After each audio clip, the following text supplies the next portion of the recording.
So what's up, everyone?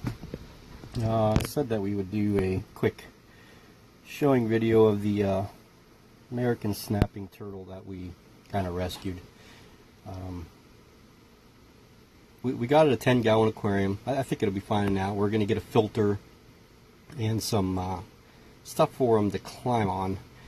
I'm not sure if it's a boy or a girl, I have no idea, but this is the one that we found crossing the road that was actually stuck to the road. So my son grabbed it and he wanted to keep it.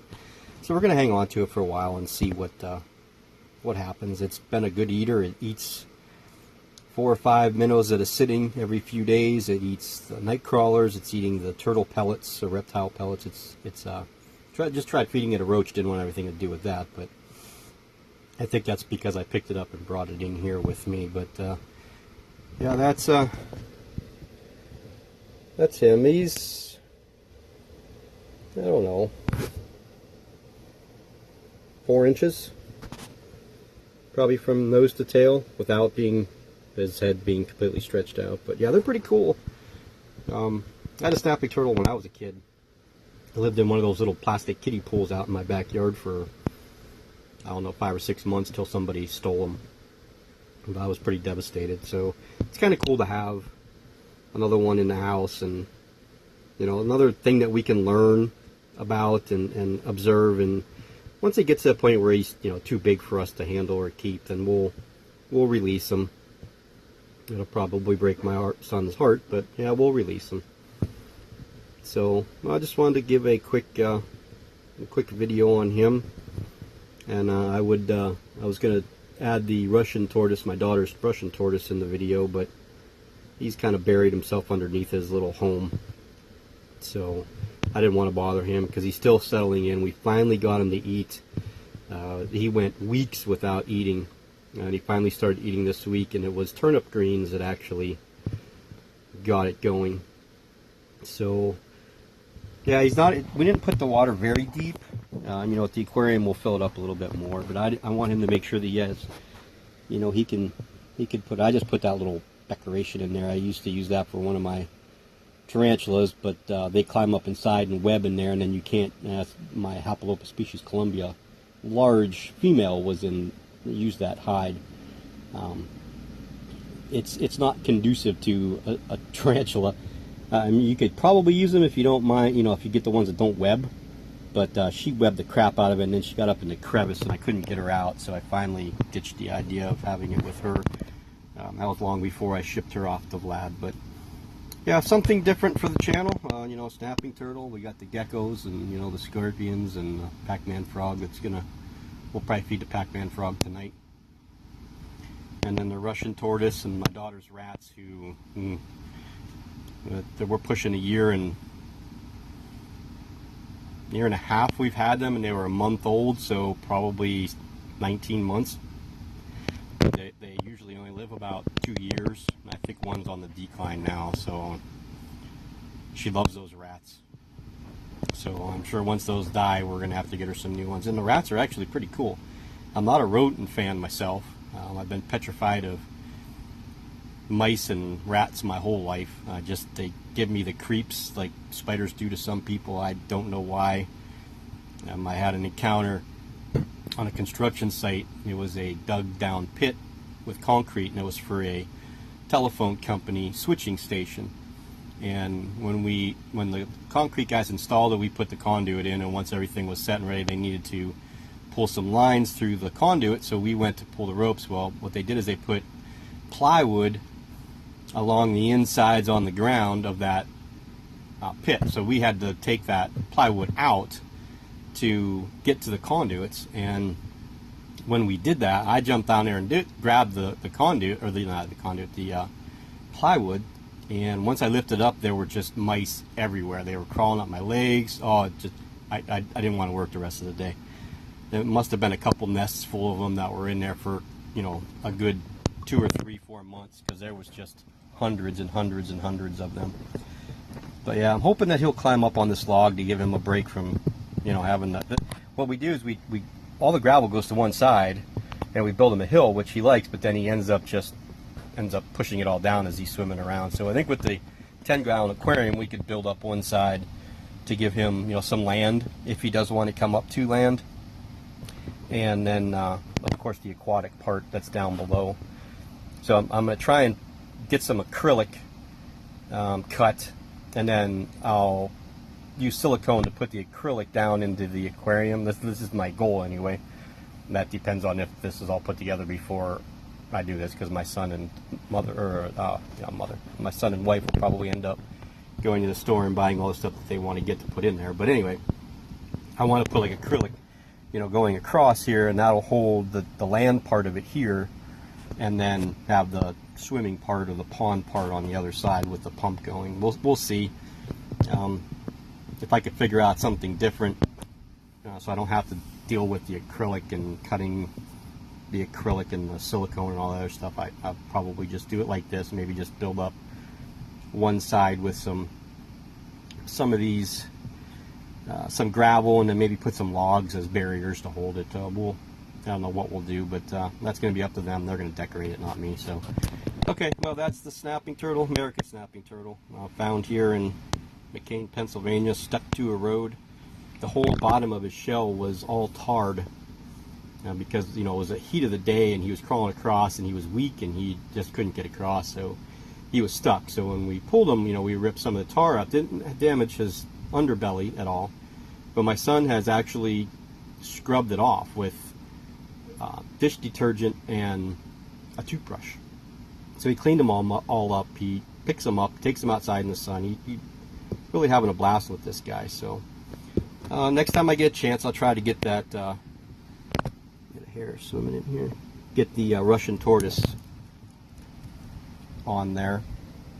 Try to get some different things on there. I'm going to be shipping out 5 of the assassin bugs to Trey Beck. We've been chatting today about it, not next week, but the following week. We're going to get them out to him, so he'll have something new to show you guys. And for those of you that are subscribed to him, if you're not, go look him up, Trey Beck, Reptile Junkie.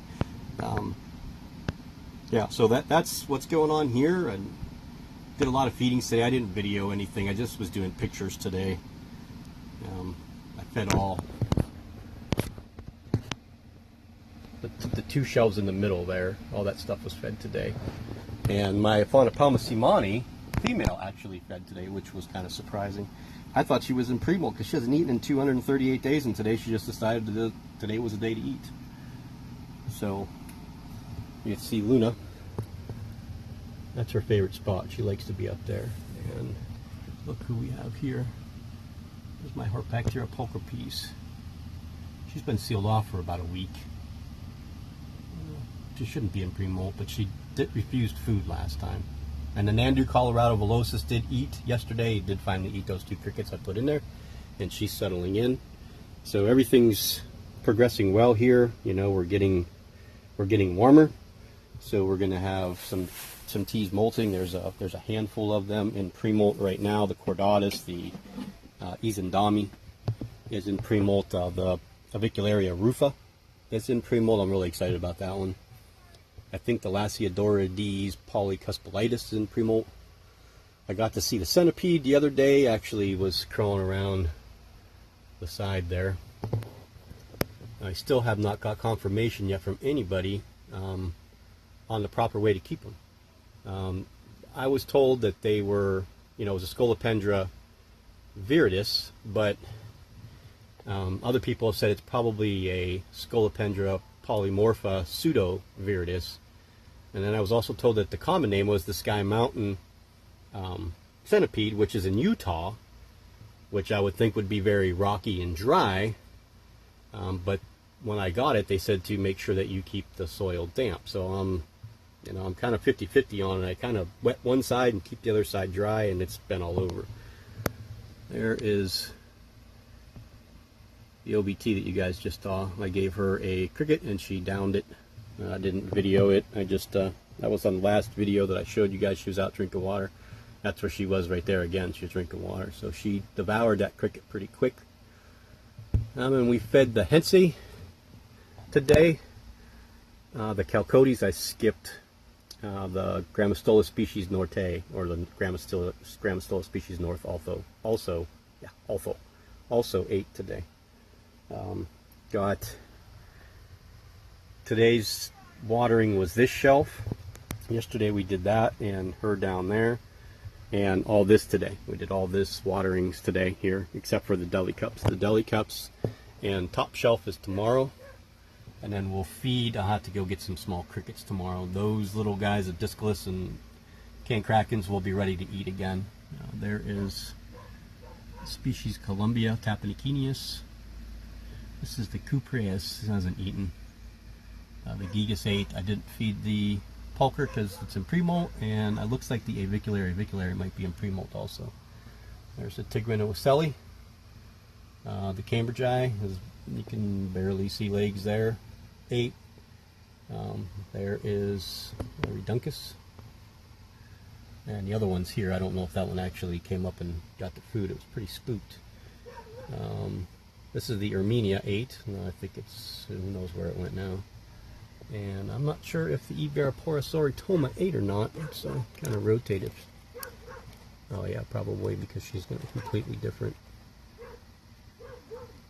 position. I don't see the cricket off the top of my head, but I don't see her having it either, so. Yep, so we're all doing good. Scorpions. So yeah, I actually just wanted to do the turtle. And you know, get into more of the other stuff that I have. And I don't do the feeding videos of my the leopard geckos, because I kind of just from the beginning I feed them mealworms once, especially Luna. Luna loves the mealworms. I feed the mealworms once every week roughly, and if I don't have crickets for them, I'll feed them twice a week. And what I do is I just get the Bugco boxes, right there, the Bugco boxes, and I just open it, and then some crickets come out, and then they'll go in and out of there, and then the geckos eat at will when they want to eat. These usually last a good 2 weeks, these Bugco boxes, and I'll skip a week, and then supplement them with like the mealworms, because they're easier I dust the mealworms for them. So they're doing well. Soul is in there. There you go. You can see him right there. He likes to come out at night, but he likes to stay in there, and they've kind of dug down a little bit in there. They really, believe it or not, he's really taken to the substrate. I'm not quite sure she loves it, because she's up here more than not. Usually she's up here during the day, and then at night she wanders around, and then she'll end up back up there. They don't use the inside of this very often. They do like to stay inside there. I think it's a little bit more of a tighter space. They feel more secure in there. So that would be a good home for, you know, a tarantula. You know, maybe a sturmy. Put that in like a 20-gallon tall, and then kind of cover it with some moss and dirt, and that would be a good home for like a sturmy, or maybe an agen or something like that. You know, you can get a big aquarium in. So yep, that's everybody.